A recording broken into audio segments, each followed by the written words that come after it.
Hello दोस्तों, मैं Rakesh Roshan learn tech to tech channel से। और आज जो मैं वीडियो लाया हूँ उसमें मैं आपको बताने वाला हूँ कि जो हेलो वर्ल्ड प्रोग्राम में हम लोग ये कोड लिखते हैं जिसके अंदर public, class, static, void, main, string, तो ये सारे कीवर्ड्स का मतलब क्या है, इसको हम लोग डिटेल में देखने वाले हैं इस वीडियो में। तो चलिए इस वीडियो को स्टार्ट करने से पहले जस्ट मैं आपसे रिक्वेस्ट करता हूं कि अगर अभी तक आपने मेरे चैनल को सब्सक्राइब नहीं कर रखा तो सब्सक्राइब कर लें और बगल में जो बेल है उसे जरूर क्लिक करें, जिससे मेरे जितने भी नए वीडियोस हैं उनके नोटिफिकेशन आपको मिलता रहे। तो चलिए स्टार्ट करते हैं।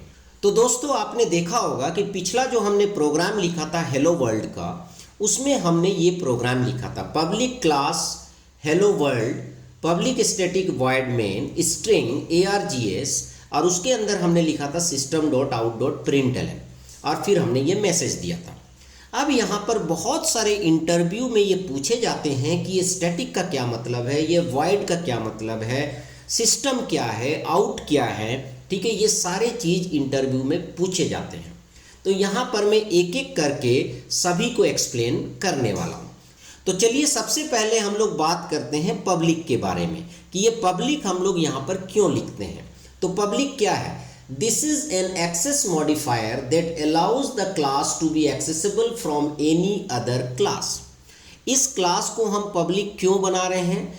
क्योंकि हम इस क्लास को किसी दूसरे क्लास से एक्सेस कर सकते हैं। मतलब अगर आपने कोई क्लास डिफाइन किया है और उसको आपने पब्लिक बनाया है तो इसको आप कहीं भी दूसरे क्लास से एक्सेस कर सकते हैं। उसके बाद नेक्स्ट कीवर्ड है क्लास। क्लास हम लोग यूज करते हैं किसी भी क्लास को डिक्लेयर करने के लिए जावा में। ये कीवर्ड है, पब्लिक भी कीवर्ड है, क्लास भी कीवर्ड है। ये हेलो वर्ल्ड हमने क्लास का नाम दिया है जो आप कुछ भी दे सकते हैं, ठीक है। तो हेलो वर्ल्ड जो है वो क्लास का नाम है। यहाँ पर मैं बता दूं कि जावा में एक चीज़ ध्यान रखना पड़ता है कि ये जो मेन फंक्शन आपने जिस क्लास के अंदर लिखा है वो क्लास का नाम और आपके फाइल का नाम सेम होना चाहिए। जैसे यहाँ पर लिखा है पब्लिक क्लास हेलो वर्ल्ड, तो हेलो वर्ल्ड क्लास का नाम है, तो आपके फाइल का नाम होना चाहिए hello world.java। तो ये जो है पब्लिक क्लास का मतलब है। तो पब्लिक एक एक्सेस मॉडिफायर है जो बताता है कि इस क्लास को आप बाहर से एक्सेस कर सकते हैं या नहीं कर सकते हैं। अगर यहीं मैं प्राइवेट लगा दूंगा तो इसको मैं बाहर से एक्सेस नहीं कर पाऊंगा और ये प्रोग्राम रन नहीं होगा, क्योंकि ये जो प्रोग्राम है इसको हम लोग बाहर से एक्सेस करेंगे। इसीलिए मेन मेथड जब हम लिखते हैं तो उसके बाहर वाले जो क्लास है उसको हम पब्लिक बनाते हैं। अब यहाँ पर हम आते हैं कि ये public static void main string args क्या है। यहाँ पर अगेन पब्लिक का वही मतलब है, पब्लिक हम लिख रहे हैं, इसका मतलब इस फंक्शन को हम बाहर से एक्सेस कर सकते हैं। अब उसके बाद बारी आता है स्टैटिक। स्टैटिक क्या है? तो स्टैटिक क्या है? This keyword means that the method belongs to the class rather than the instances of the class. अगर किसी भी मेथड के आगे अगर आप स्टैटिक लगा देते हैं तो वो उस क्लास के इंस्टांस का मेथड नहीं होकर उस क्लास का मेथड हो जाता है। तो क्लास का मेथड और इंस्टांस का मेथड होने में क्या डिफरेंस है? अगर वो क्लास का मेथड है तो उसको आप क्लास नेम से एक्सेस कर सकते हैं, जबकि अगर वो इंस्टांस का मेथड है, मतलब किसी क्लास के ऑब्जेक्ट का मेथड है, तो उसी क्लास के ऑब्जेक्ट से ही एक्सेस कर सकते हैं, ठीक है। तो यहाँ पर चूंकि हम मेन को डायरेक्ट एक्सेस करेंगे इसीलिए यहाँ पर हमने स्टैटिक बना रखा है। उसके बाद वॉइड है, तो वॉइड का वही मतलब है जो सी और C++ में होता है। यहाँ पर वॉइड का मतलब है कि ये मेन फंक्शन कुछ भी रिटर्न नहीं कर रहा है। और यहाँ पर जो मेन है वो मेन इस मेथड का नाम है। हालांकि जावा में मेन कीवर्ड है, यहाँ पर आप दूसरा कुछ नाम नहीं ले सकते हैं। तो मेन मेथड का नाम है जो कि आपका पहली बार एक्सेस होता है जब आप किसी प्रोग्राम को एग्जीक्यूट करते हैं। इस मेन मेथड को हम एंट्री पॉइंट भी बोलते हैं जावा का, ठीक है। यहाँ पर अगर आप पढ़ेंगे तो देख सकते हैं the name of the method, this is an entry point of any Java application, when the program runs the main method is executed first। जब भी आप रन करेंगे तो सबसे पहले आपका मेन मेथड कॉल होगा। उसके बाद नेक्स्ट हम लोग देखते हैं कि ये स्ट्रिंग args हम लोग क्यों लिख रहे हैं। वैसे तो आपको पता है कि कोई भी अगर हम मेथड लेते हैं और उसके पैरेंथेसिस में अगर हम कुछ लिखते हैं तो वो उसके आर्ग्यूमेंट को दर्शाता है, उसके पैरामीटर को दर्शाता है।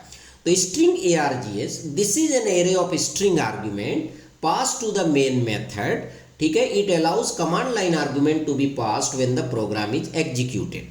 जब आप कमांड लाइन का प्रोग्राम लिखेंगे तो वहां पर अगर आपको मेन मेथड में कुछ आर्ग्यूमेंट पास कराना है, कुछ पैरामीटर पास कराना है, तो वहां पर आप उस आर्ग्यूमेंट को पास कर सकते हैं। तो जो भी आप आर्ग्यूमेंट पास करेंगे वो इस स्ट्रिंग में स्टोर होगा, ठीक है, वो इस स्ट्रिंग वेरिएबल में जाएगा जो कि स्ट्रिंग एरे है। तो ये जो है स्ट्रिंग args का मतलब है। अगर आप यूज नहीं कर रहे हैं तो फिर कोई बात नहीं, पर आपको ये लिखना पड़ेगा।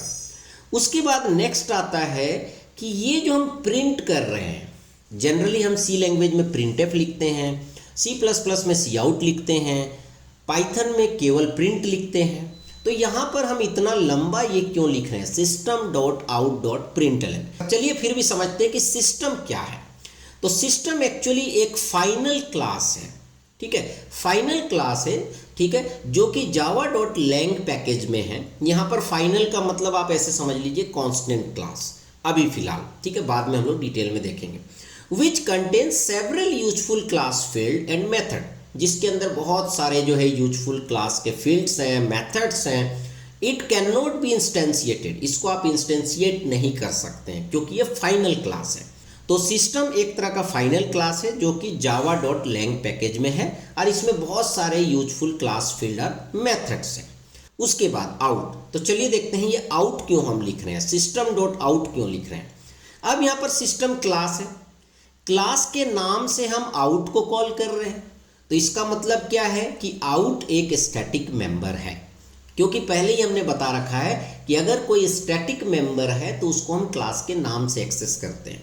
तो इसका मतलब आउट जो है एक स्टैटिक मेंबर है सिस्टम क्लास का, which is an instance of print stream, जो कि प्रिंट स्ट्रीम का इंस्टांस है, ऑब्जेक्ट है, इसीलिए इसे हम प्रिंट करने में यूज करते हैं।